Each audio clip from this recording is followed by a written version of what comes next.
Baik, Bismillahirrahmanirrahim. Assalamualaikum warahmatullahi wabarakatuh. Waalaikumsalam. Alhamdulillah, Waalaikumsalam warahmatullahi alhamdulillahirobbilalamin. wabarakatuh. Pada pagi hari ini kita bisa berkumpul untuk mendengarkan ilmu dari kita bersama materi ilmu. Marilah kita mulai ujian ilmu pada pagi hari ini dengan membaca ayat basmalah. Bismillahirrahmanirrahim. Aturan tempat kami Nah, persilahkan. Boleh tafadhol Mas. Bismillahirrahmanirrahim. Assalamualaikum warahmatullahi wabarakatuh. Waalaikumsalam. Waalaikumsalam warahmatullahi wabarakatuh. Alhamdulillahirabbil alamin wassalatu wassalamu ala asrofil anbiya'i wal mursalin wa imamil muttaqin wa ala alihi wa ashabihi ajmain. Rabbi shrah li sadri wa yassir li amri wa hlul 'uqdatam min lisani yafqahu qawli. Shadaqallahul adzim. Allahumma inni a'udzubika an adilla aw dhalla wa azilla aw zalla aw adli ma aw zalama aw ajhala yujhala alayya.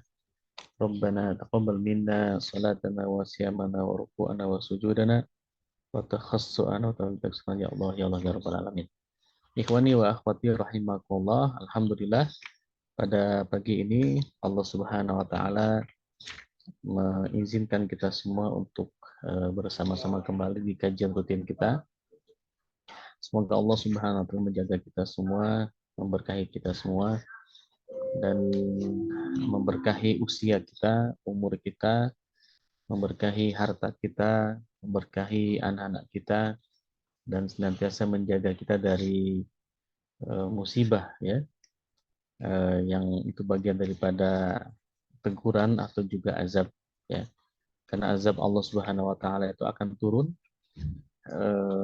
memang untuk mengazab orang-orang yang zalim, orang-orang yang penuh maksiat, tetapi orang-orang soleh pun akan kena bagiannya, ya, terutama yang tinggal di sekitar. Al-Bakar kemarin sempat berkunjung ke Cianjur. Jadi subhanallah di sana banyak sekali pelajaran hidup, ya, terutama di daerah gempa di pusatnya kemarin tuh ke Cugenang, ya, Cugenang, kemudian ke Cibeber, terus ke Cianjur. Jadi kanan kiri itu subhanallah bangunannya retak, hancur, kemudian rata. Beberapa pesantren juga ada yang rusak berat, ya, ada rusak ringan. Yang rusak ringan santrinya itu belajarnya di luar di tenda, ya, jadi tidur belajar itu di tenda, ya, di luar-luar karena mereka khawatir trauma akibat dari gempa. Jadi yang kita bisa ambil pelajaran dari peristiwa tersebut, ya, tentu itu adalah bagian daripada qada Allah Subhanahu Wa Taala. Yang kedua bisa jadi itu merupakan azab, ya, azab Allah Subhanahu Wa Taala terhadap beberapa orang, tapi kemudian orang-orang solehnya pun terkena dampaknya. Di sisi lain juga sebagai peringatan dan juga pengajaran kepada kita semua yang tidak terdampak, bahwa yang namanya nikmat Allah itu Allah bisa cabut kapan saja. Jadi dengan seketika itu nikmat nyaman tidur, nikmat makan, nikmat pakaian bersih dan sebagainya, itu Allah bisa cabut sekehendaknya. Itu menunjukkan kekuasaan Allah, ya. Tentu ini menjadi bahan renungan buat kita kapan saja, di mana saja yang namanya musibah pasti akan ada saja. Tergantung Allah berkehendak di mana. Nah, bagi kita ini justru meningkatkan keimanan kita kepada Allah Subhanahu wa taala, bahwa apapun yang Allah kehendaki, ya pasti akan terjadi, ya. Kun fayakun. Kemudian yang kedua, bahwa kita harus lebih mendekatkan diri kepada Allah Subhanahu wa taala. Ya, menjauhkan segala maksiatan, menjauhkan segala kerusakan, ya, karena kemaksiatan, kerusakan itu akan berimplikasi kepada kehidupan kita, ya. Sebagaimana di Al-Quran disebutkan, a'udzubillahi minasyaitonirrajim, dhaharul fasadu fil barri wal bahri bima kasabat aydin nas. Ya, telah tampak kerusakan di muka bumi dan di lautan itu karena bima kasabat aydin nas, ya. Karena ulah tangan manusia, bima kasabat aydin nas, jadi tangan-tangan manusia, karena usaha-usaha manusia. Para mufasir menyebutkan bima kasabat aydin nas ini seperti Syekh Ali As-Sabuni dalam kitab Sofatul Tafsir menyebutkan bima kasabat aydinas itu maknanya adalah bima asyatillahi wa dzunubihim, ya, karena maksiatnya dan dosa-dosa manusia. Nah, jadi kerusakan di muka bumi ataupun di lautan itu akibat kemaksiatan, ya, kemaksiatan yang dilakukan oleh umat manusia. Ya, apakah kemaksiatan itu berupa langsung, misalkan seperti penggundulan hutan, ya, kemudian perusakan alam, pembangunan liar dan sebagainya, itu kan termasuk bagian daripada yang berimplikasi langsung.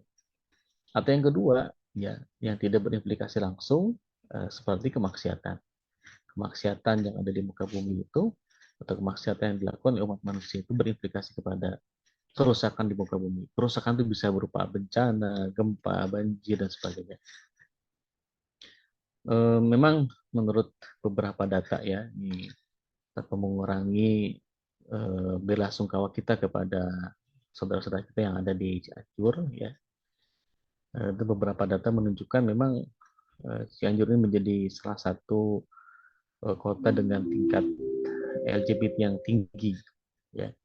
Kemudian juga nikah kontrak yang tinggi itu udah dari dulu, ya. Jadi kontrak di sana itu banyak, ya. Bahkan kemarin ketika keliling-keliling itu ada salah satu orang di sana, tokoh di sana, anak-anak SMP itu sudah biasa menikah kontrak dengan orang-orang, ya, terutama para turis dari Timur Tengah. Nah, ini harus menjadi introspeksi, gitu. Menjadi introspeksi. Padahal di sisi lain itu di sana banyak pesantren, ya. Kami keliling ke pesantren kemarin itu, ke beberapa pesantren yang besar ataupun juga yang kecil. Nah, itu mereka juga menjadi introspeksi mereka, ya, agar mereka lebih semangat lagi berdakwahnya, kemudian bersemangat lagi untuk berjuangnya, ya, memahamkan umat terkait dengan aturan Allah dan sebagainya. Jadi banyak, ya, pelajaran kemarin, ya, ketika kami Fakir dan beberapa teman dari Mahat keliling ke daerah Cianjur, terutama ke pesantren-pesantren, ya.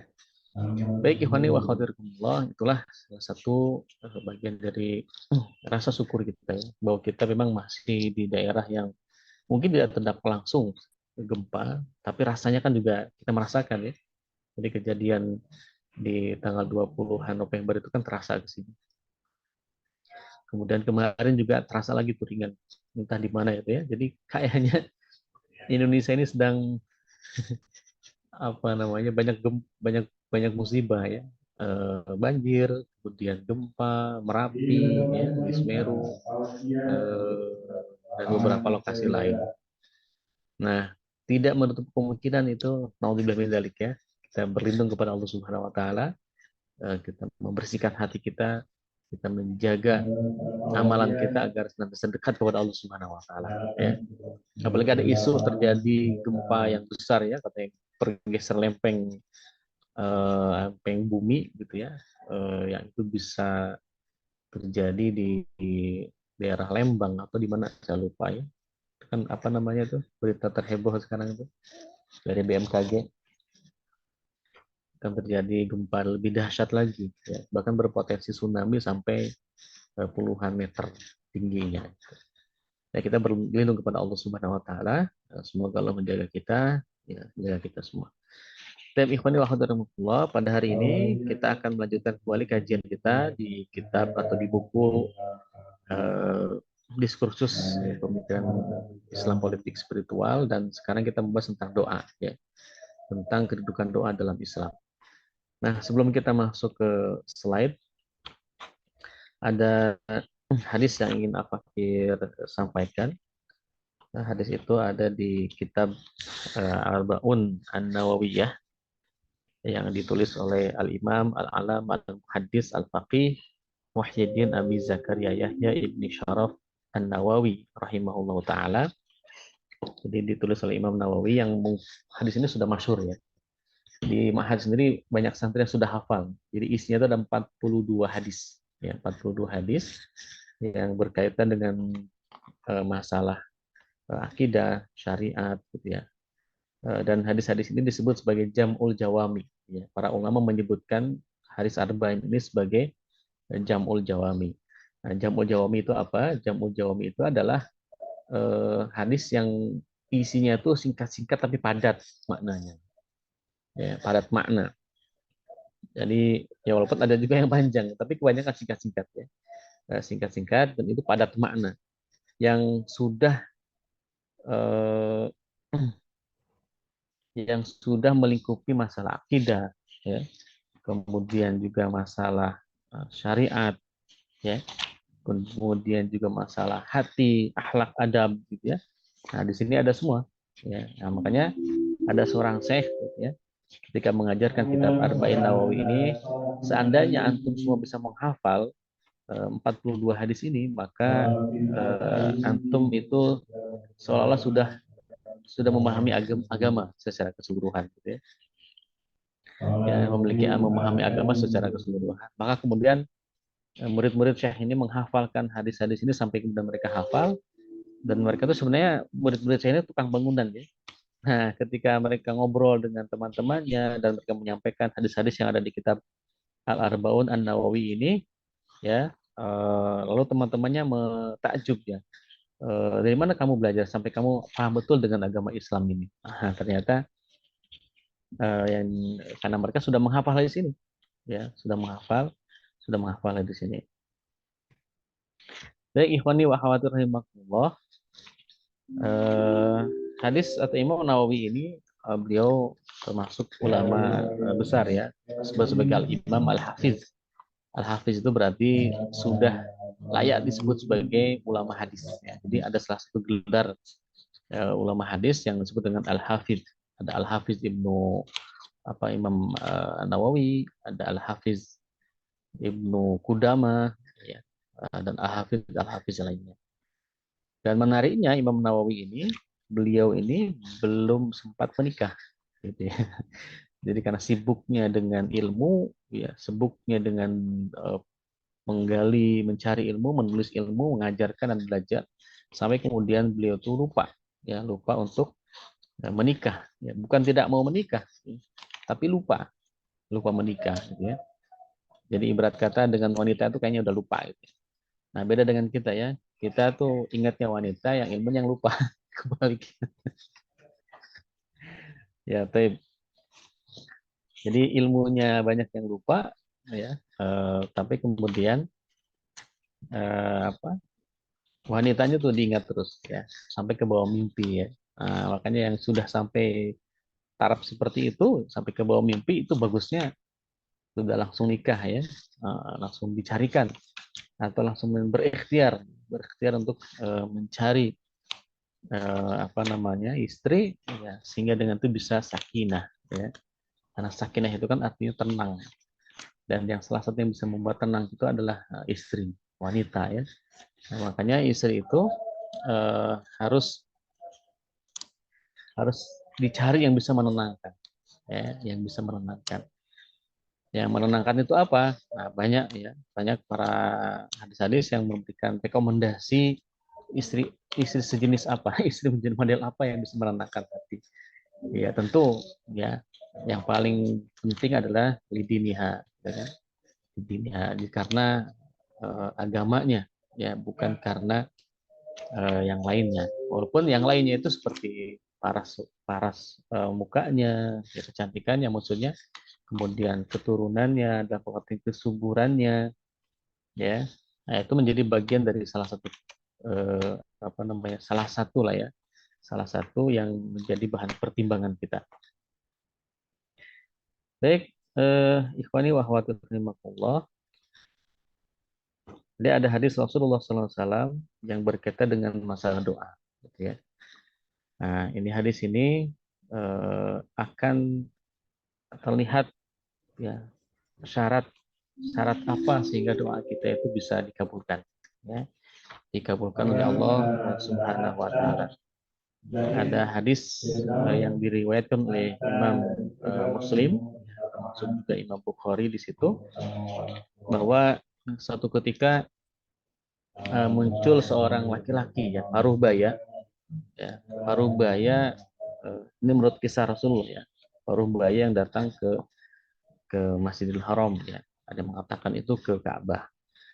Nah, si wanita parubaya, si orang laki-laki parubaya ini dalam kondisi yang apa namanya, pakaiannya itu lusuh, ya, rambutnya itu berantakan, ya. Tampak dari wajahnya bahwa dia tuh lelah, lelah karena perjalanan, ya. Perjalanan jauh, berarti dia seorang musafir, ya, seorang musafir. Lalu kemudian si laki-laki parubaya ini mengangkatkan tangannya ke atas, ya, sambil mengucap, menyebut, ya, nama Allah Subhanahu wa taala, ya, ya Robbi gitu ya. Jadi menyebutkan uh, uh, ya Robbi gitu. Jadi di sini teksnya tsumma dzakara rajula, ya. Jadi Nabi menceritakan seorang laki-laki yutilus safaro, ya. Itu orang yang sudah melakukan safar yang panjang. Yutilus safaro. Ash'atha akbaro, yang wajahnya, rambutnya itu tampak lusuh dan kusut, ya. Kemudian yamuddu ayadaihi, dia mengangkatkan tangannya, sampai digambarkan oleh sahabat itu sampai ke atas, tinggi banget angkatnya, ila sama, ke atas langit, sambil mengucapkan ya Robbi, wahai Tuhan, wahai Tuhan. Nah, hadis ini eh, menunjukkan kepada kita bahwa syarat diterimanya doa itu yang pertama adalah yutilus safar. Nah, jadi kondisi yang bisa menyebabkan doa kita terkabulkan yang pertama adalah dalam kondisi safar. Jadi orang yang safar, apalagi safar itu dalam kebaikan misalnya, nah itu sudah memenuhi kondisi yang pertama, ya, kondisi bahwa dia akan dikabulkan doanya. Nah, makanya orang-orang yang berangkat haji, umrah itu kan termasuk safar. Apalagi niatnya itu kan untuk ibadah kepada Allah, untuk melakukan ibadah umrah atau ibadah haji. Maka safarnya dia ke Makkah dan Madinah itu menjadi kondisi yang bisa menjadikan doanya itu terkabul, gitu ya. Jadi yang pertama itu adalah yutilus safar. Yang kedua asy'asa akbaro. Kita ketika berdoa itu harus menunjukkan bahwa kita memang butuh. Kita tuh menunjukkan kita butuh, kondisi kita tuh seperti yang memang ingin betul dikabulkan doa kita. Nah, berarti kan harus serius dong doanya, ya. Tidak nyantai, tidak gelayutan gitu ya, tapi harus betul-betul kita tuh ingin dikabulkan. Bahkan kalau tidak dikabulkan, kita tuh akan bagaimana gitu. Nah, ini harus ya kita tunjukkan kepada Allah ketika kita berdoa bahwa kita tuh ingin doa itu dikabulkan. Ya, bahwa kita tuh butuh kepada Allah Subhanahu wa taala. Bahwa kita itu mengemis kepada Allah Subhanahu wa taala. Nah, ini ya. Kemudian yang ketiga, yamuddu yadaihi ila sama. Ya, kita angkatkan tangan kita ke atas langit. Ya, tidak apa namanya, tidak sekedarnya. Nah, para ulama menjelaskan yang muddu yadaihi ila sama ini adalah memang ketika kita mengharapkan betul ada suatu keinginan yang kita ingin dikabulkan doa itu, maka boleh kita angkat sampai ke atas tangan kita. Ya, sebagaimana Rasulullah ketika perang Badar itu kan mengangkat tangannya sampai terlihat ketiaknya oleh Abu Bakar Siddiq radhiyallahu anhu. Ya, itu berarti ada keinginan ingin dikabulkan oleh Allah Subhanahu wa taala. Nah, lalu bagaimana ketika kondisinya biasa-biasa saja? Maka tangan kita seperti orang mengemis, kata ulama. Ini yang pertama tadi, level pertama, posisi tangan kita seperti ke atas menjadi ketika kita ingin meminta kepada Allah agar dikabulkan doa kita. Yang kedua bisa posisi seperti ini, seperti orang mengemis. Ya, jadi doanya itu seperti orang mengemis, gitu ya. Nah, itu posisi tangan kita, ya, ketika kita berdoa kepada Allah. Jadi tidak angkat tangannya itu di atas paha, gitu kan. Ini apa coba doa apa enggak gitu. Amin, amin. Tapi kita betul-betul seperti ini. Ya, kalau kita berdoa sendiri ya seperti ini, atau ketika ada orang berdoa kita aminkan, ya, kita seperti ini sambil memahami makna doa yang disampaikan oleh imam, misalkan selepas sholat atau ketika khutbah Jumat, ya, kita menjadi makmumnya, kita juga aminkan, gitu ya, ketika khotib berdoa, ya, di akhir khutbahnya. Nah, kalau khotib ketika misalkan antum, misalkan salah satu di antara kita punya tugas khotib, maka doanya khotib itu tangannya itu begini. Nah, jadi ketika pas doa, khatib itu disunahkan begini. Allahumma gfir lil mu'minina wal mu'minat wal muslimin wal muslimat. Nah, seperti ada seterusnya ya. Ini doanya begini, bukan begini. Ketika jadi khatib itu begini. Nah, jadi mengacukan satu jari tangan kanan, ini tangan kanan ya, kalau di situ kelihatan kiri ya. Tangan kanan ini. Tangan kanan ya, kita doa kepada Allah Subhanahu wa taala. Itu kalau posisi kita sebagai khatib. Ya kalau makmum ya begini. Ya. Nah, kalau doa pribadi misalkan ada doa yang kita kabulkan, misalkan ya Allah, tahun ini ya Allah di akhir tahun ini aku pengen nikah ya Allah. Nah, tolong berikan jodoh, angkat tangan aja udah. Ya, nah, kalau bisa sesekali ketika mungkin diajak sama Pak Bin Safar ya kemana gitu. Nah, itu sholat sunnah ya, atau habis sholat langsung doanya angkat tangan. Nah, itu sudah mulai ya. Yang pertama yutil safar, yang kedua ash'asa akbaro, yang ketiga adalah yamudu yadaihi ila sama. Yang keempat adalah ya Robbi, ya Robbi. Kita mengulang-ulang, ya, mengulang-ulang nama Allah. Ya Allah, ya Allah, ya Robbi, ya Robbi. Bahkan kalau bisa 3 kali, ya Allah, ya Allah, ya Allah. Kabulkan doa hamba, ya Allah, ya Allah, ya Allah. Ya. Yang kelima adalah menyebutkan Asmaul Husna. Misalkan ya Fattah, ya Razzaq, ya Kafi, ya Mugni, ya Qahar, ya Jabbar, ya Rahman, ya Rahim, gitu ya. Nah, ini salah satu adab. Ya. Jadi adab berdoa itu sebelum kita meminta sesuatu kepada Allah, yang pertama sebutkan nama Allah, yang kedua bersalawat kepada Rasulullah, yang ketiga baru kita meminta doa kita. Ya, itu ya. Dan diulang-ulang nama Allah. Ya Allah, ya Allah, ya Rabbi, ya Rabbi. Sebagaimana hadis ini, ya Rabbi, sampai 2 kali. Nah, jadi ini kondisi atau teknik ya, yang diajarkan oleh Rasulullah ketika doa kita ingin dikabulkan oleh Allah Subhanahu wa taala. Tetapi, nah, ini ada tetapinya di sini nih ternyata. Jadi kalaupun orang itu sudah melakukan ya kondisi di waktu dan cara yang itu adalah salah satu hal yang bisa dikabulkan doanya oleh Allah Subhanahu wa taala.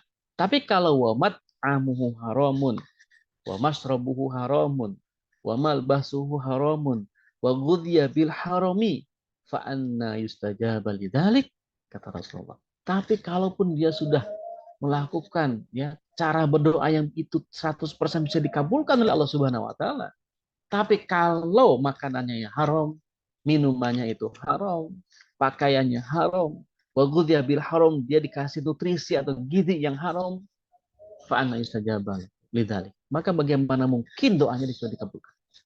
Nah, ya Muslim. Nah, itu kata kuncinya ya.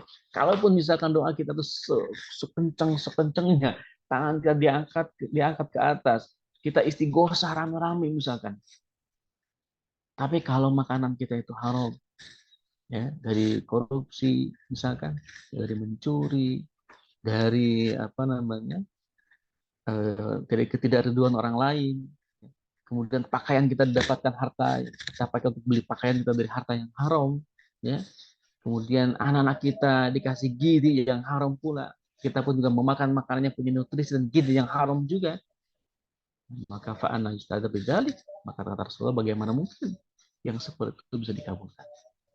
Nah, jadi kunci dari doanya dikabulkan itu yang paling penting adalah tadi bagaimana kita bisa memastikan ya masrobnya, minuman kita itu halal, makanannya juga kita halal, ya.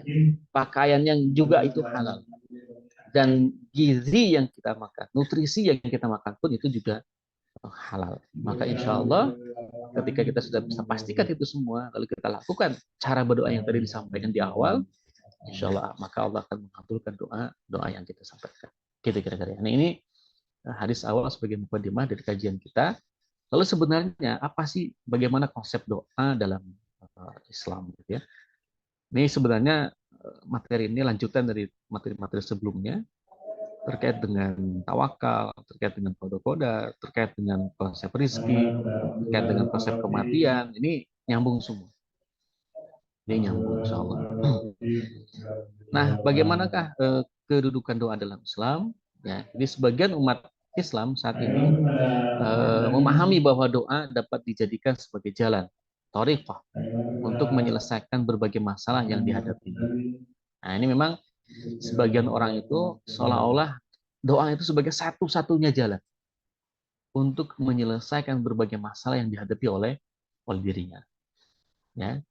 Sehingga mereka hanya mengandalkan doa sendiri, ya, atau meminta pertolongan dengan doanya orang-orang soleh, datang, ya, ke kiai, misalkan ke ulama minta doa, ya. Dan lebih parah lagi datang ke kuburan orang soleh, misalkan minta doa, kan sudah meninggal, masa bisa doain gitu.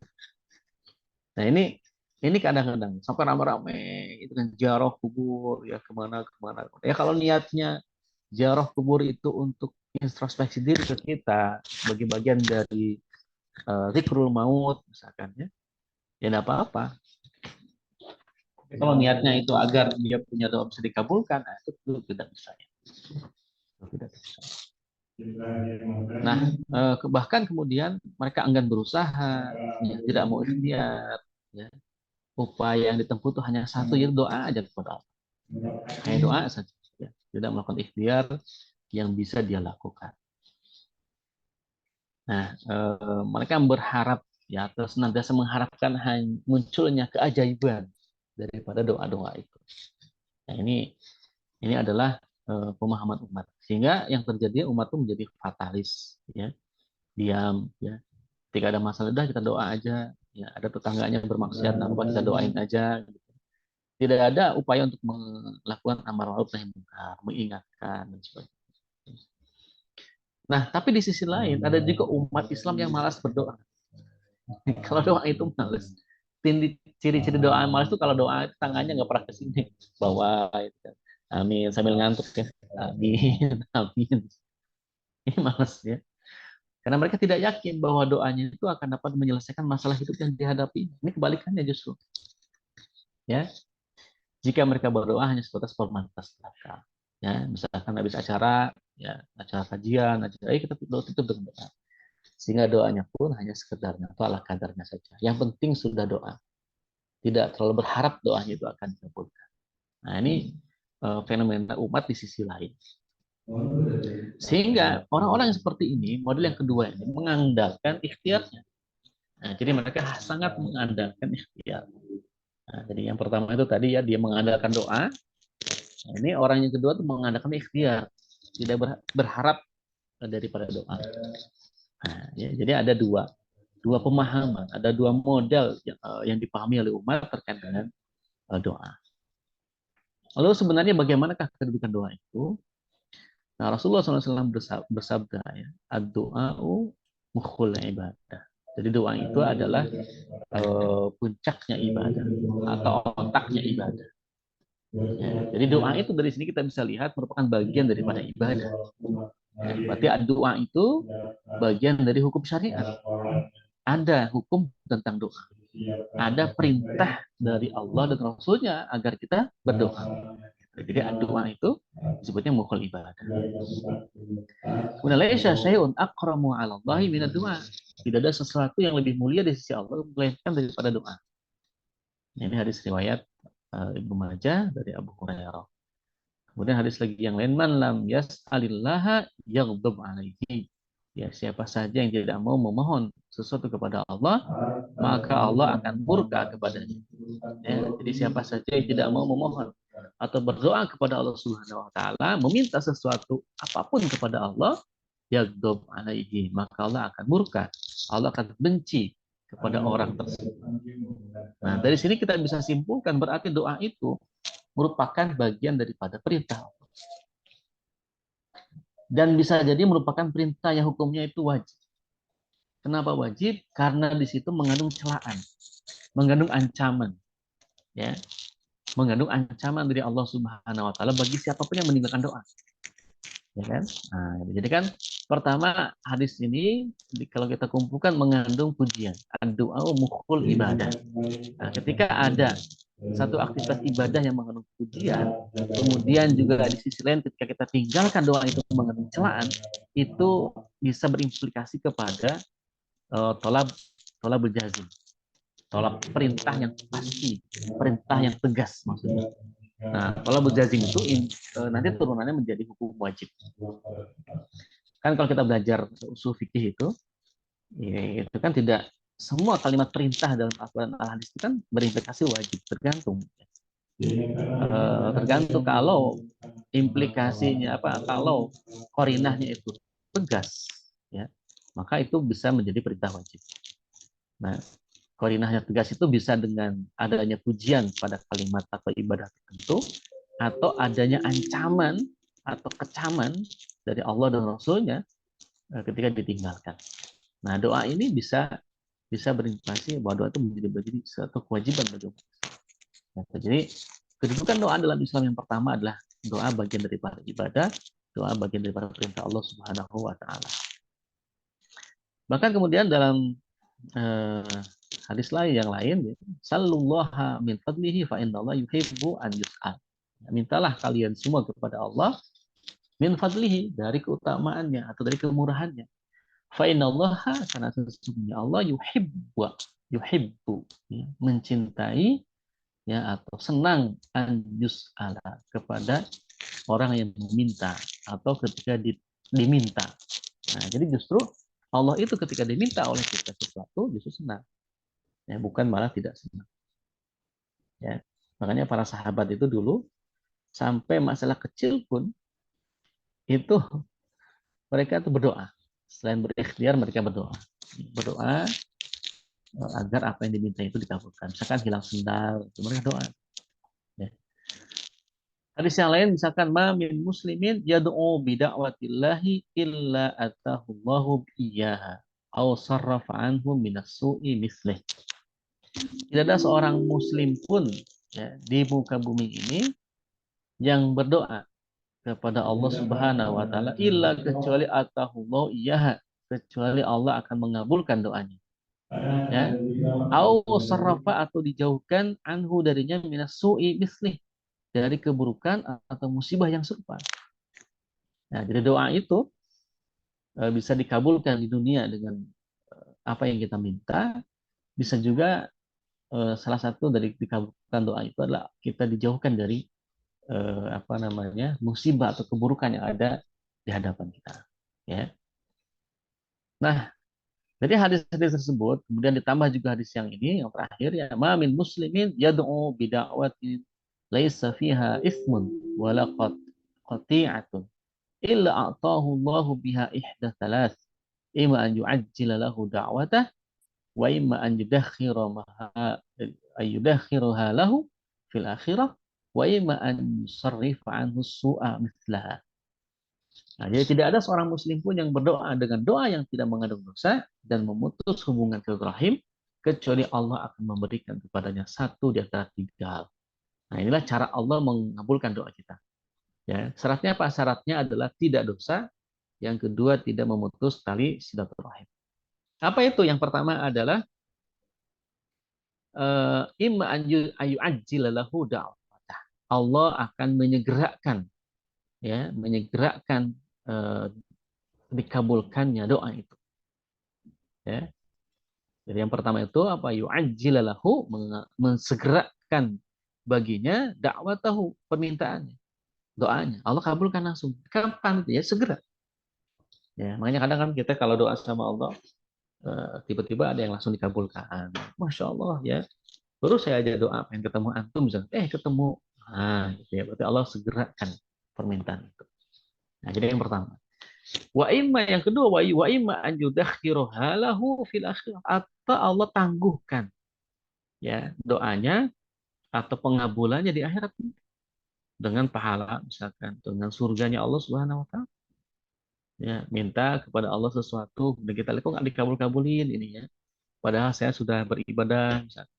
Kemudian kita berdoa terus, ya, sudah mengikuti cara-cara berdoa, kok nggak dikabul-kabulkan. Maka husnuzonlah kepada Allah, doa itu bisa jadi dikabulkan ketika di akhirat nanti. Ya, gitu, dengan berbuah surganya Allah atau kenikmatan lain yang Allah janjikan di akhirat. Nah, wa imma yang ketiga, wa imma an yusarrifa anhu su'a mislaha. Atau bisa jadi doa antum itu dikabulkan dengan cara apa? Dijauhkan dari keburukan, dijauhkan dari musibah yang serupa.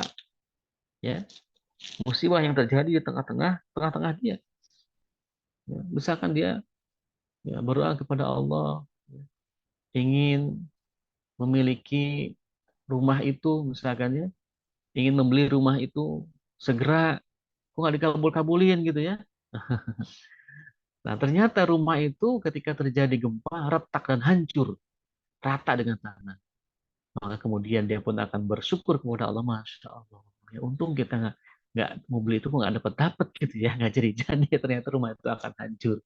Coba kalau kita beli dan kita ada di dalamnya, innalillahi. Ini kan berarti kita dijauhkan dari keburukan atau musibah yang serupa, ya. Atau misalkan kita ingin berangkat kemana, ke luar negeri, ya, sudah siap semua tiketnya, tinggal masuk pesawat, ya. Ternyata ketika kita mau masuk pesawat, nah kita kebelet, ya, nggak tahan lagi, ya. Sebentar lah kita ke kamar mandi dulu, gitu kan. Ternyata di kamar mandi antri, ada kita terpaksa antri, kemudian kita menunaikan hajat kita di kamar mandi. Setelah itu kembali ke tempat eh, ruang tunggu naik pesawat, ternyata pesawatnya sudah pergi. Wah, kita kemudian merasa kecewa, ya. Lalu beberapa jam kemudian dia mendapatkan informasi, mendapatkan berita bahwa pesawat yang harusnya dia tumpang itu terjatuh. Nah, itu kan salah satu daripada dikabulkannya doa. Ya, kita berdoa kepada Allah agar bisa berjalan-jalan dengan pesawat itu, pergi kemana, sudah ada tiketnya, sudah siap semua, tapi kemudian kita tidak dikabulkan untuk ke sana, tapi kita ditahan oleh Allah di bandara, dan kemudian ternyata pesawat jatuh dari atas. Nah, ini tentu bagian daripada pengabulan doa. Jadi doa itu bisa Allah kabulkan dengan 3 cara. Yang pertama adalah Allah kabulkan permintaannya sesuai dengan persis apa yang dia minta di muka bumi ini segera. Yang kedua adalah Allah akan balas dengan kenikmatan yang dirasakan di akhirat nanti. Yang ketiga adalah Allah jauhkan kita dari musibah yang bisa jadi terjadi pada sesuatu yang kita minta. Ya, jadi Masya Allah. Kemudian Allah Subhanahu wa taala berfirman dalam surah Al-Mu'minun ayat 60, misalkan kita sebutkan artinya saja, dan Tuhanmu berfirman, berdoalah kepadaku, niscaya akan kuperkenankan bagimu, ya. Ud'uni astajib lakum, ya. Doalah kepadaku, maka aku akan menjawab doa kalian. Nah, tentu ini adalah kalimatnya berbentuk perintah, ya. Kemudian berbentuk janji Allah Subhanahu wa taala kepada setiap umatnya, setiap hambanya yang meminta kepada Allah, pasti Allah akan kabulkan. Ya, pasti Allah akan kabulkan. Kemudian ayat surat Al-Baqarah ayat 186, misalkan, dan apabila hamba-hamba bertanya kepada tentang aku, maka jawablah bahwasanya aku adalah dekat. Ya, aku mengabulkan permohonan orang yang berdoa apabila ia memohon kepadaku, maka hendaklah mereka itu memenuhi segala perintahku, dan hendaklah mereka beriman kepadaku agar mereka selalu berada dalam kebenaran. Jadi sama nih, satu serupa dengan hadis yang tadi disebutkan di awal, bahwa Allah akan senantiasa mengabulkan doa-doa hambanya, ya, apabila mereka memenuhi perintah Allah, ya, dalam kondisi baik, dalam kondisi taat kepada Allah Subhanahu wa taala, dalam kondisi beriman kepada Allah Subhanahu wa taala, dalam kondisi berada dalam kebenaran, ya. Maka dengan demikian doanya akan dikabulkan oleh Allah Subhanahu wa taala. Nah, ini jadi fokus kita adalah ikhtiar kita untuk mengkondisikan diri ini agar doa kita layak. Ya, jadi ketika kita berdoa kepada Allah, maka introspeksinya pertama, apakah ada hal-hal haram pada diri kita? Apakah itu pakaian, makanan, minuman, ya, atau mungkin uang yang selama ini masuk ke kantong kita atau ke rekening kita. Kita introspeksi itu, kita evaluasi, jangan-jangan ada yang haram sampai doa kita nggak dikabul-kabulin ini, ya. Itu yang pertama. Yang kedua, kalaupun misalkan sudah tidak ada lagi yang haram pada diri kita, kita tetap berdoa kepada Allah Subhanahu wa taala dengan syarat-syarat yang tadi disebutkan di awal, tapi belum dikabulkan, maka tetap husnudzon kepada Allah. Karena Allah akan mengabulkan setiap doa. Dengan yang 3 tadi, Allah segerakan tunaikan apa yang kita minta di dunia, atau yang kedua adalah Allah akan berikan kenikmatan di akhirat, atau yang ketiga Allah jauhkan dari musibah yang bisa jadi akan menimpa kepada sesuatu yang kita minta tadi. 3 hal ini, ya. Nah, kemudian surat Al-Naml ayat 62, dan atau siapakah yang memperkenankan doa orang-orang yang dalam kesulitan apabila berdoa kepada Allah, dan yang menghilangkan kesusahan dan yang menjadikan kamu manusia sebagai khalifah di bumi. Apakah di samping Allah ada Tuhan yang lain? Ya, amat sedikitlah kamu mengingatinya. Jadi ini adalah pertanyaan sekaligus juga pertanyaan yang tidak perlu dijawab. Ya, karena kalau kita tidak minta sama Allah, minta sama siapa lagi? Ya, apakah ada Tuhan selain Allah di situ? Itu kan tidak ada. Ya, apakah kemudian ada orang atau makhluk yang lebih hebat dibandingkan Allah? Kan tentu tidak ada. Jadi ya mau ke siapa lagi? Gitu. Nah, harusnya kita menyadari itu. Mau ke siapa lagi kita minta selain kepada Allah Subhanahu Wa Taala. Ya, nah makanya kemudian kita harus tanamkan sekuat tenaga dalam hati ini bahwa idza sta'anta fasta'in billah wa idza sa'alta fas'alillah. Gitu. Kalau kita ingin mintalah kepada Allah. Kalau kita ingin meminta pertolongan, maka mintalah pertolongan kepada Allah. Maka Allah semua akan memberikan pertolongan kepada kita. Allah pun juga akan memberikan permintaan, ya, mengabulkan permintaan kita. Bahkan dalam surat apa namanya An-Nasr ya, alam nasrah laka sadrak, gimana bunyinya? Alam nasrah laka sadrak, Wadana angka wizrak. al-insyirah wada'an kibidrak alladhi apa? Lanjutkan coba. Alam Alam nasrah nasrah sadrak wa laka wadana sadrak wada'na kibidrak alladhi kada dahrak wa rafa'na laka dhikrak. malaka dzikrak. Wa Terus innaka wa inna ma'al usri yusra. ma'al usri Inna yusra ma'al usri wa yusra. inna ma'al usri yusra. Iya. Idza faragta fansab wa ila rabbika Ada farghab. barangkali. Baik. Nah, ayat yang kita garis bawahi adalah fa inna ma'al usri yusron. Wa inna ma'al usri yusron. Diulang katanya 2 kali. Nah, ini ayat ini kalau kita kaji dari sisi bahasa, itu kan ada kaidah dalam bahasa Arab itu. Kalau isi ma'rifat itu diulang dengan isi ma'rifat, itu suatu hal yang sama. Ya, jadi kalau ma'rifat diulang, yang pertama ma'rifat, kemudian diulang lagi dalam kondisi ma'rifat, maka apa yang disebutkan di kalimat pertama itu sama saja dengan apa yang ada pada ayat berikutnya atau kalimat berikutnya. Ya, jadi fa inna ma'al usri yusran wa inna ma'al usri yusran. Jadi al usr yang pertama itu sama saja dengan al usr yang kedua. Nah, berarti maksudnya apa? Berarti kesulitan yang ada pada ayat pertama itu sama saja dengan kesulitan yang pada yang kedua. Jadi kesulitannya itu doang, itu aja. Ya, jadi ke satu kesulitan dengan satu kesulitan. Yang jenis kesulitannya itu. Ya.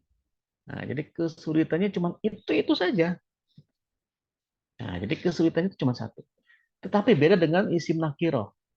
Nah, kalau isim nakiro diulang, isim nakiro yang pertama disebutkan itu berbeda dengan isim nakiro yang kedua.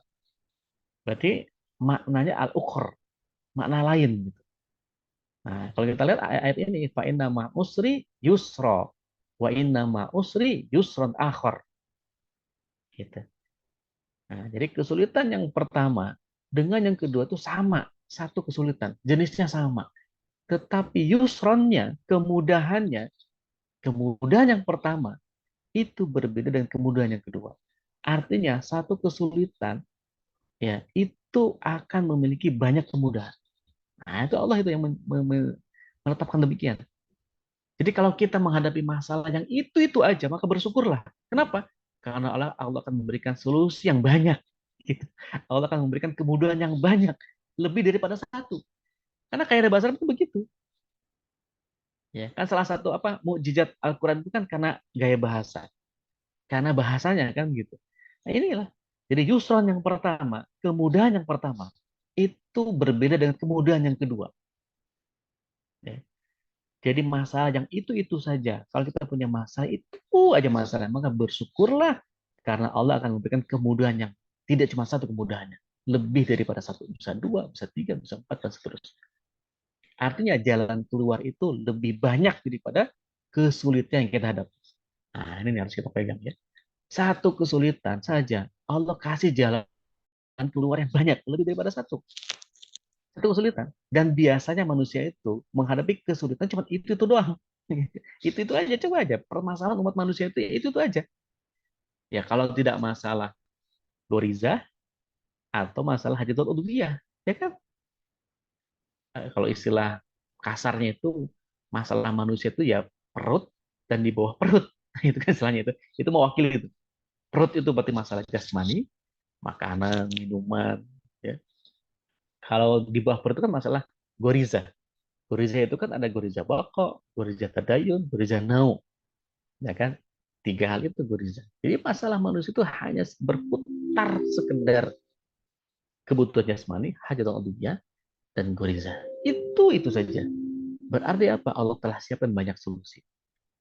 Nah, ini dari sisi keyakinan, kita harus yakin kepada Allah Subhanahu wa taala bahwa masalah apapun Allah sudah siapkan jalan keluarnya, bahkan lebih daripada satu.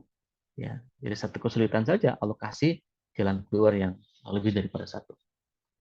Nah, inilah keyakinan yang harus kita tanamkan pada diri kita bahwa Allah Subhanahu wa taala senantiasa mengabulkan doa hambanya, kemudian juga memberikan kemudahan kepada hambanya, kemudian juga memberikan pertolongan kepada orang-orang yang meminta pertolongan, dan memberikan juga jalan keluar kepada orang-orang yang meminta jalan keluar. Syaratnya cuma satu, ya, yaitu bertakwa kepada Allah Subhanahu wa taala. Tentu orang-orang yang bertakwa ini merupakan manifestasi dari orang-orang yang beriman. Ya, orang beriman pasangannya adalah orang-orang bertakwa. Al-mu'min wal muttaqin. Ya, orang beriman dengan orang yang bertakwa. Karena bisa jadi ada orang yang beriman tapi dia tidak bertakwa. Ya kan? Dia mengimani adanya Allah, mengimani adanya malaikat, mengimani adanya hari kiamat, mengimani adanya Al-Quran dan As-Sunnah, misalkan ya. Tetapi dia senantiasa bermaksiat. Ada orang seperti itu. Ya.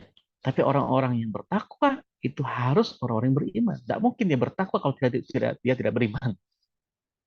Ya, nggak mungkin dia bertakwa kalau dia tidak beriman. Ya, makanya kemudian kita minta kepada Allah, kita dimatikan dalam kondisi orang yang bertakwa, dan syarat ya dikabulkannya doa kita adalah orang-orang yang bertakwa. Nah, lalu bagaimanakah doa itu? Maka doa itu kesimpulannya merupakan perintah Allah Subhanahu wa taala kepada hambanya. Berarti doa itu merupakan bagian daripada hukum syariat Islam. Ya, hukum syariat Islam harus kita lakukan, wajib kita lakukan doa itu. Ya, tidak boleh kita mengabaikan doa. Kemudian yang kedua, Allah memerintahkan kepada setiap muslim untuk berdoa, baik di kala sempit maupun lapang. Ya, di dalam hati maupun diungkapkan. Ya, jadi doa itu ya bisa kita doa sama Allah di hati gitu ya. Ketika misalkan kita bersujud, itu kan salah satu momen yang dikabulkan doa itu ketika kita bersujud. Nah, ketika kita bersujud itu kapan? Ya ketika sholat gitu. Lalu ketika kita sujud, kita doanya gimana caranya? Kalau kita mengucapkan dengan kalimat lewat lisan, itu akan merubah bacaan sholat, akan merubah syariat sholat. Kan tidak bisa itu. Bisa bikin batal, apalagi menggunakan bahasa selain bahasa Indonesia, selain bahasa Arab misalkan. Maka solusinya adalah doa dalam hati. Ketika kita sujud, nah doa dalam hati. Ya, doa sama Allah, minta. Tapi jangan panjang-panjang, kelamaan, apalagi jadi imam. Yang penting, yang paling urgent itu di situ posisinya. Nanti kalau mau panjang-panjang doa kita, itu ketika doa selepas sholat tahajud misalkan. Selepas sholat malam, atau selepas sholat duha, misalkan. Itu doa bisa panjang. Ya. Kemudian Allah lah satu-satunya zat yang dapat mengabulkan doa, bukan yang lain. Ya, dari ayat-ayat yang tadi kita baca, dari hadis-hadis yang kita baca tadi, itu menunjukkan hanya Allah satu-satunya yang mengabulkan doa.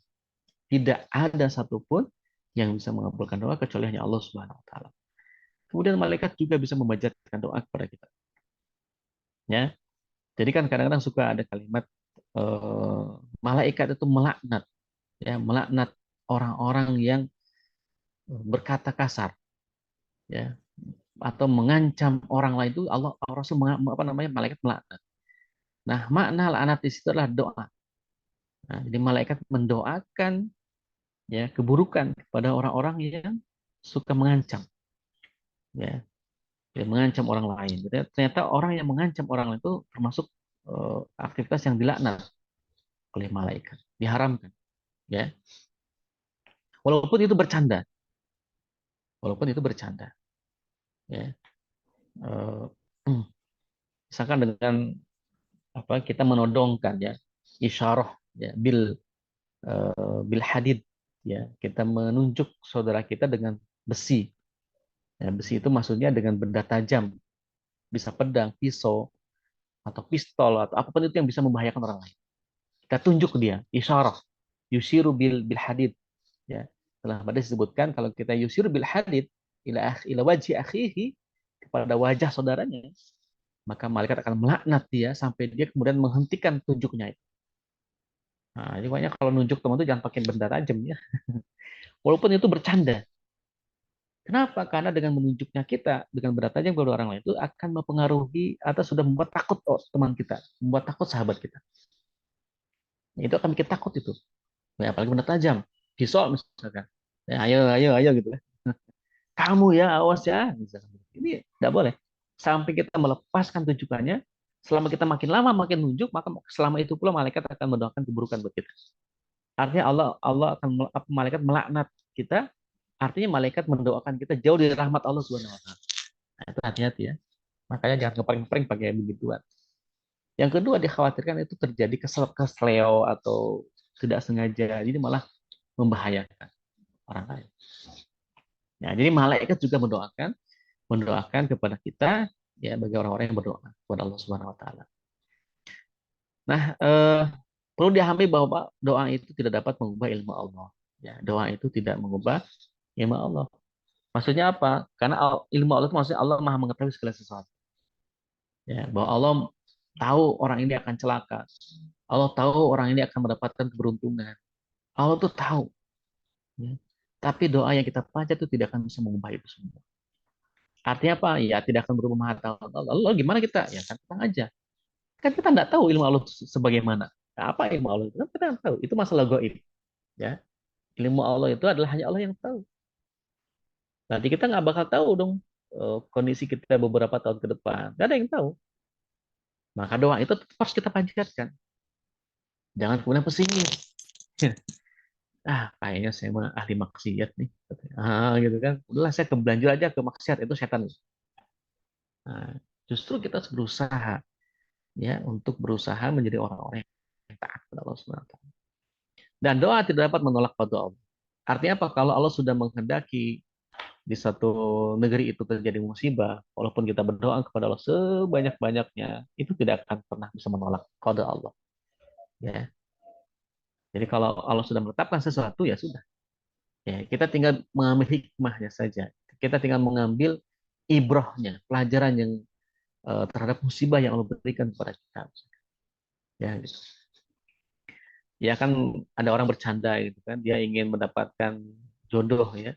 Si dia namanya sudah disebutkan ya Allah jodohkan aku dengan si A.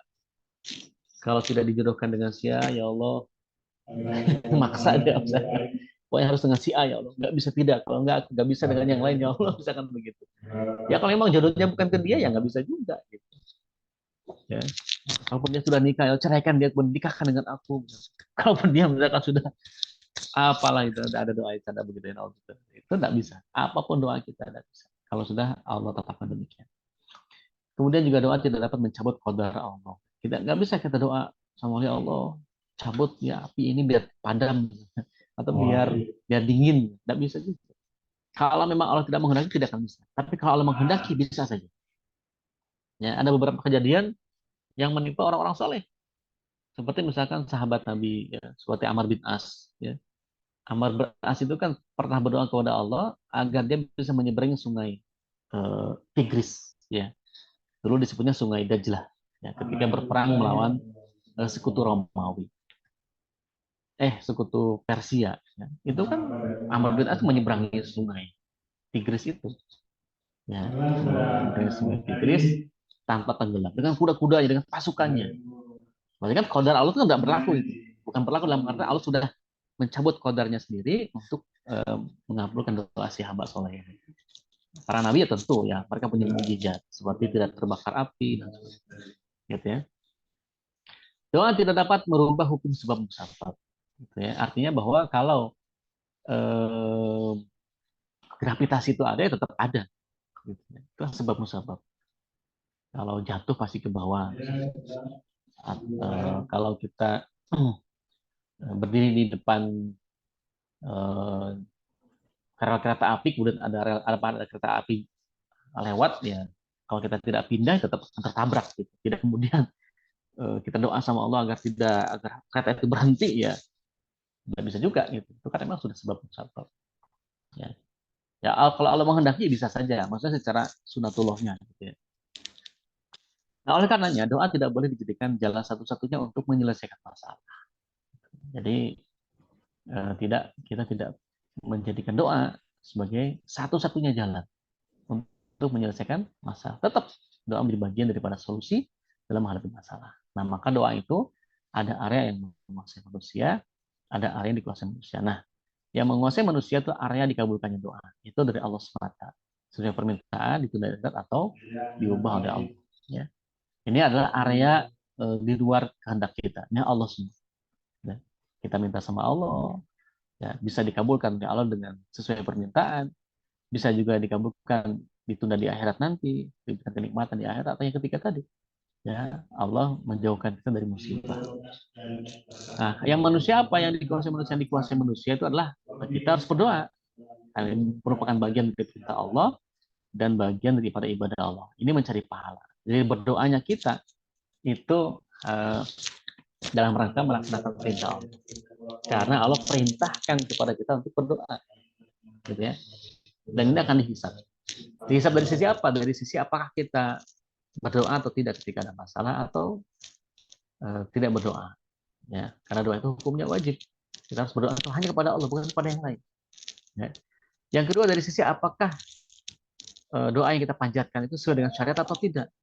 Kalau doanya itu doa yang menjelekkan atau tidak sesuai dengan syariat, ya tentu doa itu akan berdosa. Kita akan aktivitas doanya itu akan dianggap sebagai perbuatan yang tidak sesuai dengan syariat. Karena doa itu kan juga ada kaifiatnya, ya, ada tata caranya, ya, yang diajarkan oleh Rasulullah SAW.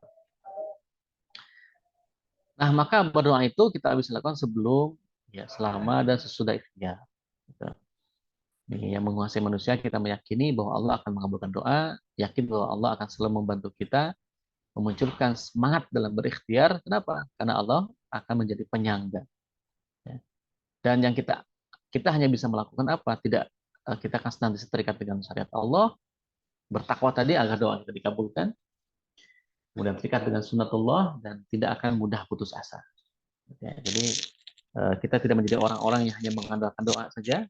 Ya, kita juga harus berikhtiar, karena dua-duanya merupakan perintah Allah. Ikhtiar perintah Allah, doa pun juga perintah Allah. Gitu. Nah, jadi kita lakukan dua-duanya. Tidak boleh hanya mengandalkan salah satu ikhtiar, doanya enggak, ya, atau doa ikhtiarnya enggak. Gitu. Karena dua-duanya merupakan bagian daripada perintah Allah Subhanahu wa Ta'ala. Adapun dikabulkan atau tidak dikabulkan, ya kita hanya mengkondisikan saja. Misalkan tadi kita dikondisikan dalam kondisi yang bertakwa, kemudian dikondisikan dengan tangan ke atas, disebutkan namanya berulang-ulang, ya kan? Kita mengoyok ingin dikabulkan, itu kan ikhtiar kita, ya, bagian dari ikhtiar kita untuk dikabulkan doa kita, gitu ya. Nah, maka tujuan berdoa itu untuk masalah perintah Allah, dapat pahala dari Allah sebagai amal ibadah dan manifestasi kedudukan kita kepada Allah untuk memenuhi suatu kebutuhan baik dalam perkara dunia maupun akhirat, dan juga doa juga dapat digunakan untuk menghilangkan rasa sedih. Ya, jika dikabulkan, hal itu merupakan anugerah dari Allah Subhanahu wa Ta'ala. Pemenuhannya pun akan sejalan dengan hukum sebab musabab. Jika kebutuhannya tidak terpenuhi, akan tetap mendapatkan pahala dari Allah Subhanahu wa Ta'ala. Ya, walaupun doa kita tidak dikabulkan, tetap dapat pahala. Kenapa? Karena kita melaksanakan hukum Allah. Apa? Berdoa. Ya, tadi doa itu bagian dari ibadah. Ya, kita baca doa yang banyak, yang panjang misalkan, ya. Ya tetap, ya, Allah akan memberikan pahala. Kenapa? Karena kita berdoa. Doa bagian daripada ibadah tadi. Nah, maka bentuk doanya bisa dengan bentuk apapun yang dikehendakinya, di dalam hati maupun dengan lisan, ya, dengan kalimat apapun, tidak mesti terikat dengan suatu doa tertentu, ya. Misalkan doa kalimatnya menggunakan kalimat bahasa Arab, bahasa Sunda, bahasa Indonesia, ya silakan saja. Kemudian boleh juga meniru doa orang lain. Boleh, misalkan ada ulama yang punya doa, ya doa yang dilakukan oleh beliau, kita ikutin ya apa yang dilakukan oleh ulama itu, misalkan meniru ya boleh. Misalkan seperti ada doanya muridnya Imam Ahmad bin Hambal ya, membaca istighfar dan tasbih gitu ya. Astagfirullahaladzim, subhanallah, alhamdulillah, wa la ilaha illallah, Allahu akbar. Itu terus itu ya. Setiap hari itu. Karena ada kisah seorang pembuat roti itu kan. Pembuat roti yang senantiasa melafazkan itu dalam dalam dalam aktivitasnya. Ketika membuat roti pun dia tidak pernah lepas dari kalimat zikir itu dengan doa istighfar dan doa dan zikir yang lain. Sampai kemudian Imam Ahmad bin Hambal mampir ke kedainya itu numpang istirahat, ya. Numpang istirahat.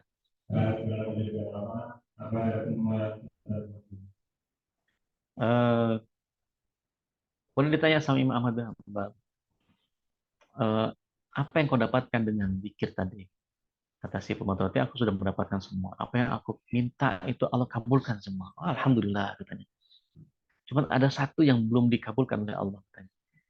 Apakah itu? Yaitu doa agar aku bisa berjumpa dengan Imam Ahmad bin Hambal.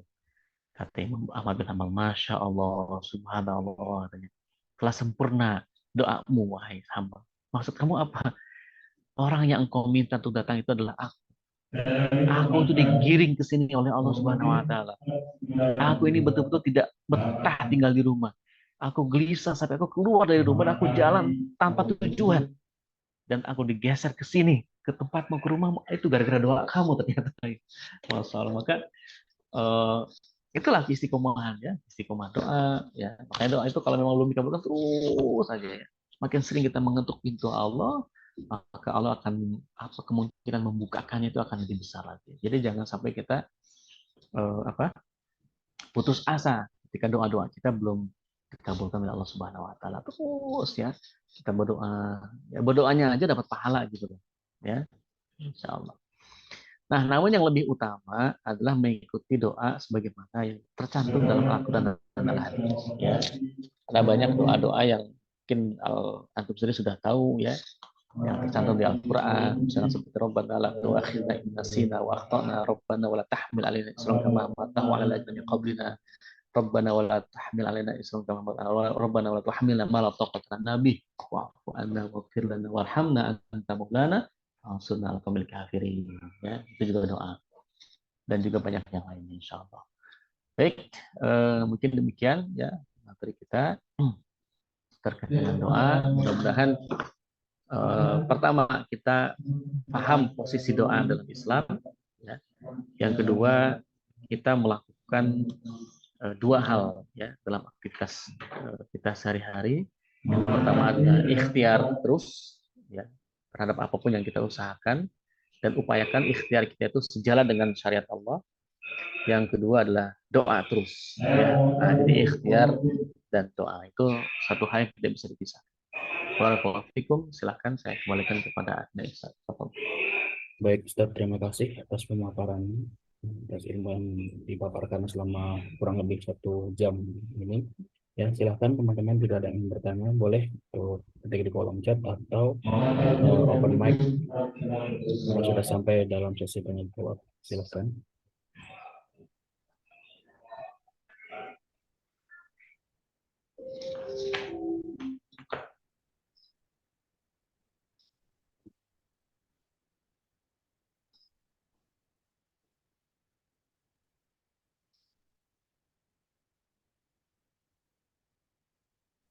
Mungkin saya dulu, Mas Ican. Ya, silakan. Oke. Jadi batasan antara doa yang memang memohon apa yang kita inginkan, tapi Allah kan Maha tahu yang terbaik buat kita itu apa, gitu kan. Memohon sama memerintah, gitu kan. Kadang kita mohon tapi kok redaksinya kayak merintah Allah, gitu kan. Apa namanya? Yang redaksi yang aman lah, maksudnya yang pantas lah, gitu lah. Apa yang terbaik ya Allah ini, tapi saya inginnya ini ya Allah, tapi yang terbaik lah ya gitu. Jadi batasan adab lah ini kan bicara adab ya, redaksi adabnya agar kita ya memohon yang terbaik, tapi bukan kok kayak kita sok tahu yang paling, kalau nggak ini udah berantakan nih ya Allah ini ya itu itu gimana pemahamannya Ustaz?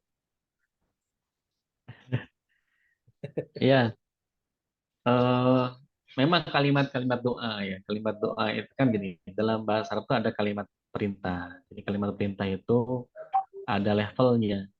Ya, Hmm. jadi kalimat perintah itu tidak serta-merta seperti apa namanya kita memerintah. Misalkan kita sebagai atasan, ya kita kemudian menggunakan kalimat perintah itu berarti meminta. Kalau ke bawah itu namanya perintah. Perintah untuk melakukan sesuatu apa yang kita minta. Itu kan berarti perintah.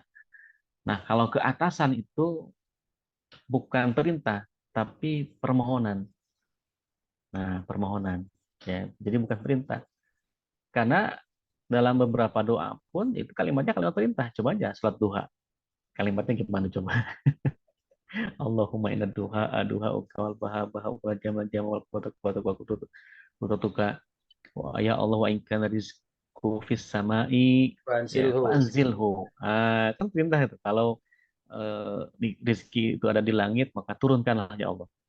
Wa in kana fil ardi fakhrijhu. Ahritsu. Kalau rezeki itu ada di bumi maka keluarkanlah. Wa in kana ba'idan, kalau rezeki itu jauh Rabbu. ya faqaribhu, dekatkan ya Qaribhu. Allah. Kalau misalkan wa in kana mu'assiran, kalau rezeki itu susah Yasarhu. fayasirhu. Yasirhu. Mudahkanlah ya Allah. Wa in wa in kana qalilan, kalau rezeki itu dikit fakasirhu. Makasirhu. Banyakin ya Allah kan gitu. Haroman. Nah, jadi Rasulullah wa in kana kalaman fa'akrimhu. Wa in kana haraman fa'akrimhu. Kalau rezeki itu haram maka muliakanlah rezeki itu atau halalkanlah rezeki itu. Nah, jadi kalimat perintah itu tidak serta-merta itu sesuatu yang sifatnya itu merintah. Tergantung siapa yang diminta. Kalau bawahan itu perintah, kalau atasan itu adalah permohonan. Makanya di dalam hadis-hadis itu doa-doanya juga banyak yang menggunakan kalimat perintah. Nah, tetapi ini harus dipahami. Ya, perintah ini bukan meminta Allah minta sesuatu, tapi kita betul-betul menunjukkan bahwa kita itu hanya minta kepada siapa lagi, gitu loh. Tidak ada yang kita bisa minta kecuali hanya kepada Allah, ya kan? Kan Rasul juga dalam hadisnya kan ketika mengajarkan kepada Ibnu Abbas, ya, ada mengatakan ini Rasul memberikan nasihat kepada Abdullah bin Abbas, ada juga mengatakan memberi nasihat kepada Fadil bin Abbas, karena dalam hadis redaksinya disebut Ibnu Abbas. Ibnu Abbas itu siapa? Banyak, bisa Fadil bin Abbas atau Abdullah bin Abbas, gitu ya. Nah itu kan eh, kalimatnya itu kan setelah kalimat awal ya, ihfadillah yahfadka, ihfadillah tajid tujahaka, fa idza sta'anta fasta'in billah, fa idza sa'alta fas'alillah, kan begitu. Kalau engkau minta maka minta tolonglah sama Allah. Kalau engkau ingin sesuatu maka mintalah kepada Allah. Itu kan kalimat perintah semua. Nah, jadi artinya bahwa kalimat-kalimat yang diajarkan itu berarti memang sudah tidak masalah. Nah, pengertian perintah itu bukan perintah kepada bawahan, tapi permintaan. Ya, permintaan kepada Allah Subhanahu wa taala. Nah, adab doa itu yang tadi disebutkan hadis tadi itu. Adab doa itu kan dalam hadis itu disebutkan tadi diulang-ulang nama Allah. Kemudian dalam kondisi kita menunjukkan kepayahan kita di hadapan Allah. Kemudian tangan kita diangkat ke atas ya. Kemudian kalau bisa dalam kondisi bersafar. Kemudian ada adab lain di hadis lain menghadap kiblat, gitu ya. Kemudian di waktu-waktu yang mustajab, banyak waktu mustajab itu. Allah siapin banyak sekali waktu mustajab. Di ketika sujud, ketika maghrib, hari Jumat, ya, ketika buka puasa, masya Allah. Ketika hujan, ya, ketika dalam perjalanan, banyak kondisi, situasi, bahkan waktu yang Allah siapkan eh, agar doanya bisa dikabulkan. Gitu. Jadi ini apa namanya eh, bagian dari kemurahan Allah Subhanahu Wa Taala kepada kita. Bahkan dalam hadis lain disebutkan Allah itu merasa cemburu ketika ada hambanya punya masalah sekecil apapun tidak minta kepada Allah. Ya, tidak minta tolong kepada Allah. Dan Allah merasa malu ketika ada hambanya yang berdoa kepada Allah, tapi Allah nggak ngabulin. Wah, coba bayangin. Ih, kita itu sudah dikasih nikmat banyak gitu ya. Dikasih minta sama Allah, minta apapun juga silakan. Kadang-kadang kitanya yang bersuudzon kepada Allah itu tuh. Kadang-kadang mindset kita suudzon sama Allah. Ya. Allah nih gimana sih nggak ngabulin doa aku, udah banyak doanya nggak dikabul-kabulin. Misalkan kurang apa lagi ya Allah, perlu ibadah apa lagi ya Allah, sangat sama segitu. Sampai kemudian dia hopeless. Ya, kalau dia misalkan sudah tidak punya harapan sama Allah, sama siapa lagi coba, ya kan? Kalau kita berpikir ke sana, siapa lagi bisa kita harapkan kecuali Allah Subhanahu Wa Taala. Ya, mudah-mudahan target misalkan teman-teman di Adina Village ya, di jelang tutup tahun ini ya, target pencapaian penjualan rumahnya Allah kabulkan sesuai dengan target, bahkan melebihi target, ya melebihi target kita, ya. Niatkan semuanya karena Allah, niatkan semuanya karena ibadah. Kita ingin menyelamatkan keluarga orang lain dari jeratan riba, ya. Kemudian kita berniat agar keluarga orang lain juga bisa merasakan lingkungan yang baik buat anak-anaknya, ya. Lingkungan yang kondusif buat anak-anaknya. Jadi kalau niatan kita itu ibadah dan dakwah, ya, dan emang kuncinya harus yakin aja, udah yakin sama Allah, serahkan kepada Allah, tawakal kepada Allah, ya. Usaha sudah kita lakukan dengan plan A, plan B, plan C misalkan, sudah serahkan semuanya kepada Allah Subhanahu Wa Taala, ya. Insya Allah, insya Allah, insya Allah, ya, Allah akan kabulkan. Nah, Anda punya ijazah doa. Di ijazah ini, zikir ini diajarkan dari murid-muridnya. Kalau ke atas tuh naik tuh, Anda dapat dari Pak Kiai dapat dari gurunya dapat dari nyambung ke ini, ke Al Imam Ibnu Qayyim Az-Zaujiyah. Nah, muridnya Ibnu Taimiyah. Nah, itu ada ijazah doa. Ini di kan salah satu doa kan boleh kita mencontoh orang lain, ya. Mencontoh orang soleh gitu ya. Itu mengamalkan zikir selepas sholat malam tiap hari. Selepas sholat malam kita berzikir kepada Allah, itu membaca istighfar 100 kali, astagfirullahaladzim, astagfirullahaladzim, astagfirullahaladzim, astagfirullahaladzim, sambil kita bermuhasabah diri dosa-dosa kita apa yang kita lakukan, gitu ya. Ya sebenarnya kan jumlah 100-200 kan itu tidak ditetapkan, tapi boleh saja orang kan ingin 100 atau 200 juga terserah saja. Nah, tapi ulama ini membiasakan 100 gitu loh. Nah, kita ngikut gitu aja. Astagfirullahaladzim. Tidak harus sayyidul istighfarnya tadi. Istighfarnya, maksudnya kan ada yang lebih panjang yang sayyidul istighfar. Ya istighfarnya saja. Itu lumayan itu, Pak. Kalau kita pelan-pelan astagfirullahaladzim, itu kalau kita amalkan hampir setengah jam. Nah, itu 100. Yang kedua salawat. 100 juga. Allahumma sholli ala Muhammad, Allahumma sholli ala Muhammad, Allahumma sholli ala Muhammad, Allahumma sholli ala salawat. Kan ada hadis Rasul ya, barang siapa berselawat kepada aku, maka Allah berikan kebaikan, ya kan 3 kali lipat daripada satu kali salawat. Allah berikan 10 atau bahkan 3 bahkan 10 kebaikan dari salawat itu. Itu salawat, ya. 100. Terus yang ketiga, baca Asmaul Husna, ya Fattah, ya Razzaq, ya Kafi, ya Mugni. Ya Fattah, ya Razzaq, ya Kafi, ya Mugni, ya Fattah, ya Razzaq, ya Kafi. 100 kali tuh. Nah, jadi tadi istighfar 100 kali, kemudian baca salawat 100 kali, baca Asmaul Husna yang ya Fattah, ya Razzaq, ya Kafi, ya Mugni. Ya Fattah, yang maha membuka. Bukakanlah ya Allah, ya kan, segala peluang kebaikan agar misalkan proyek di Adina Village itu bisa memenuhi target, bahkan melebihi target. Allah yang maha pembuka. Ya Fattah, ya Razzaq, yang maha pemberi rizki, ya Allah. Rizkikanlah kepada kami, kepada tim kami, kepada orang-orang baik di antara kami, ya kan, untuk mendapatkan rumah yang kami sediakan bagi mereka, ya Allah. Ya Razzaq. Ya Fattah, ya Razzaq, ya Kafi, yang maha mencukupi. Cukupkanlah kami, ya Allah. Ya, dengan segala apa yang kami inginkan, kami butuhkan dalam mendukung dakwah ini, dalam mendukung ibadah ini dan sebagainya, ya. ya Kafi, ya Mugni, yang Maha Kaya. Allah, kayakanlah, Kayak kayakanlah kami ya Allah. Semoga kekayaan itu akan memberikan kebaikan buat kami. Berkahilah kekayaan kami. Jadikan kekayaan menjadi wasilah kebaikan, wasilah dakwah, wasilah ibadah, ya, sehingga bisa mendekatkan diri kepada Allah Subhanahu wa taala. Kepadamu ya Allah. Nah, itu tuh sambil ya, saya rozak ya Kafi yang mulia. Insya Allah ya, mungkin dari mulai hari ini selepas sholat malam, oh, didawamkan Pak, didawamkan itu. Ah, tapi harus penuh dengan keyakinan. ya. Nah, itulah yang diamalkan Pak Kiai ketika awal kali mau bangun pondok ini. Oh, Makanya pondok ini Masya Allah ya, wakafnya kan tiba-tiba langsung rurut gitu kan. Nah, itu ya. yang diawalkan. Itu dari sisi aktivitas non fisiknya. Nah, tapi dari fisiknya, ikhtiar kita, strategi marketingnya dan sebagainya itu ya tetap dilakukan, dan pastikan itu menggunakan jalan-jalan yang sesuai dengan ridho Allah Subhanahu wa taala. Tetap on the track. Ya, jangan Ya, sampai kita betul. melakukan hal-hal di luar itu semua. Itu kira-kira Afin, insya Allah.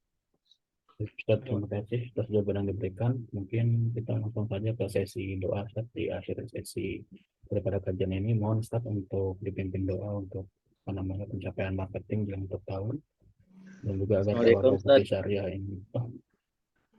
Oh ya, Pak Samsuri, Izin bertanya boleh satu lagi silakan, Ustaz. silakan. Gini Ustaz. Assalamualaikum warahmatullahi wabarakatuh. Waalaikumsalam warahmatullahi wabarakatuh. Jadi kalau kita nggak yakin nih Ustaz, dengan doa kita sendiri, terkadang kita lebih yakin Pak Kiai atau Ustadz yang mendoakan kita. Jadi kecenderungan ada orang yang minta doa itu dari Kiai aja untuk ngedoain kita karena lebih diijabah gitu Ustaz. Itu bagaimana ya? Terkadang kan banyak hal-hal yang sifatnya dia mendoa tidak yakin. Contohnya misalkan dia mendapatkan musibah, terus minta syariat ke kiai karena dia sendiri nggak yakin dengan apa ya, dia kotor, dia banyak dosa sehingga dia tidak diijabah lah doanya. Akhirnya kecenderungan dia tidak pernah berdoa dan minta tolong terus sama Pak Ustadz atau Kiai. Itu bagaimana Ustadz? Terima kasih. Assalamualaikum warahmatullahi wabarakatuh. Waalaikumsalam warahmatullahi wabarakatuh. Ini pertanyaannya bagus sekali ya. Ini wajib dapat pulsa nih Pak Yamin. Amin, amin. Terima kasih Ustadz. Itu saya tadi. Baik, baik. Oh, antum ya. Ya, ya. Ya, tetap ya, doa itu kan tadi, doa itu bagian dari syariat Islam, bagian dari perintah Allah. Berarti siapapun itu wajib doa, mau kiai, mau ustaz, orang biasa itu wajib doa. Apapun masalahnya, tetap harus disandarkan dengan doa juga. Dan ikhtiar tadi ya. Kan ikhtiar itu bagian dari perintah Allah, doa pun bagian dari perintah Allah. Jadi ketika ada orang yang selalu berikhtiar dan doanya enggak, nah berarti dia dosa karena dia tidak berdoa kepada Allah Subhanahu wa taala. Malah minta sama kiai. Yang pertama ya. Yang kedua, adapun misalkan kita meminta doa sama orang soleh, itu kan sebenarnya tambahan saja, ya Oh, tambahan. Apakah boleh? Ya boleh, boleh saja. Karena dulu juga banyak para sahabat tuh minta doa sama Rasulullah. Juga banyak para sahabat yang lain meminta doa kepada sahabat yang kibar sahabat, gitu kan, minta didoakan. Artinya itu kan eh, ada syariatnya dibolehkan. Misalkan seperti tiga orang yang terjebak di gua itu kan juga saling doa itu masing-masing. Si A minta, kamu doa aja deh, doa apa yang kita amal antum, wasilah apa yang antum lakukan, kebaikan apa antum doa sendiri. Artinya mereka saling mendoakan di antara satu dengan yang lainnya. Gak cukup dengan satu doa orang, satu orang saja kan? Karena ketika satu orang yang berdoa, yang kebuka cuma sedikit. Doa yang kedua kebuka lagi, yang ketiga membuka semuanya. Jadi kan artinya semakin banyak orang yang berdoa, ya, baik diri kita yang memiliki kewajiban untuk berdoa kepada Allah, ditambah dengan orang-orang soleh yang lainnya. Orang soleh tidak mesti harus ustaz atau kiai, ya, siapapun yang dianggap soleh orangnya, kita baru-baru kita doakan, sama-sama saling mendoakan. Nah, tentu itu akan lebih banyak lagi ketukan pintu, ya, ketukan di hadapan pintu Allah Subhanahu Wa Taala. Ya, artinya gini, kita menyatukan frekuensi doanya. Jangan sampai beda doa ini antara suami istri, beda doa ya. Suaminya ingin anaknya jadi tentara, istrinya anaknya pengen jadi ustadz, kan bingung. Ini doanya yang mana? Jadi tentara apa jadi ustadz? Candaannya begitu ya. Maksudnya tentu takdir masing-masing itu kan sudah Allah tetapkan. Tapi agak menyingkronkan doa kita, yang boleh-boleh saja kita doa bareng atau minta orang-orang soleh untuk mendoakan bersama-sama karena diaminkan oleh kita semua. Gitu. Kalau lebih soal.